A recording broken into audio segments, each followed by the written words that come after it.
Praise the Lord. Hallelujah. പ്രിയ സഹോദരങ്ങളെ, ഈ Sabbath ദിനത്തിൽ ബലിയർപ്പിച്ച് ഇന്ന് തൃശ്ശൂർ അതിരൂപതയുടെ മഹാതീർത്ഥാടനമാണ് പാലയൂരിലേക്കുള്ളത്. നമ്മുടെ പാപപരിഹാരാർത്ഥം ഈ തീർത്ഥാടനം ചെയ്യാൻ സ്വർഗം നമ്മെ അനുഗ്രഹിക്കട്ടെ. ഇന്ന് നമ്മൾ ധ്യാനിക്കുന്നത്, പിന്നെ നമുക്ക് നമ്മുടെ ബാംഗ്ലൂരിലെ ശുശ്രൂഷകളെല്ലാം വലിയൊരു അഭിഷേകമായിട്ടാണ്. സംഭവം ഒരു മെട്രോപൊളിറ്റൻ സിറ്റിയിലല്ലേ.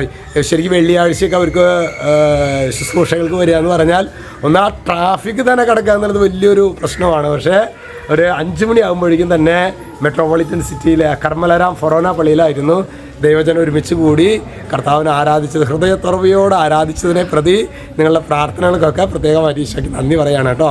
ഇന്ന് നാം ധ്യാനിക്കുന്നത് ജോഷുവയുടെ പുസ്തകം 1:9 വചനം വെളിപ്പെടുത്തുകയാണ്. ശക്തനും ധീരനുമായിരിക്കണമെന്നും ഭയപ്പെടുകയോ സംഭ്രമിക്കുകയോ ചെയ്യരുതെന്നും ഞാൻ നിന്നോട് കൽപ്പിച്ചിട്ടില്ലേ? പ്രിയ സഹോദരങ്ങളെ, ദൈവത്തിൻ്റെ ആത്മാവ് കുടികൊള്ളുന്ന ഒരു വ്യക്തിയുടെ പ്രത്യേകത, അവന് ശക്തനായിരിക്കും, അവന് ഒരു ധീരതയുണ്ടായിരിക്കും. അവൻ പ്രതികൂലങ്ങളിൽ ആടിയുലയാൻ ദൈവത്തിൻ്റെ ആത്മാവ് സമ്മതിക്കില്ല. ഇന്നൊരു ചെറിയ പ്രശ്നത്തിൻ്റെ പേരിൽ നമ്മൾ തളർന്നിരിക്കുന്നുണ്ട് എങ്കിൽ പ്രിയ സഹോദരങ്ങളെ, ദൈവത്തിൻ്റെ ആത്മാവ് കൂടുതൽ നമ്മിൽ പ്രവർത്തിക്കാനായിട്ട് നമ്മൾ പരിശ്രമിക്കണം. പ്രതികൂലങ്ങളുണ്ടാകും, പ്രശ്നങ്ങളുണ്ടാകും, നമ്മുടെ ധൈര്യം ചോർന്നു പോകുന്ന അവസ്ഥകളുണ്ടായിരിക്കും. എന്നാലും ഞാൻ ഭയപ്പെടില്ല, ജീവിതത്തിൽ ഒരു നാളും സംഭ്രമിക്കില്ല, കർത്താവാണ് എൻ്റെ ദൈവം. ഇത് പാടാനുള്ളതല്ല, ഇത് പ്രാവർത്തികമാക്കാനുള്ളതാണ്. ദൈവമേ, ഈ വചനത്തിൻ്റെ അഭിഷേകം കൃപയും നിറയട്ടെ.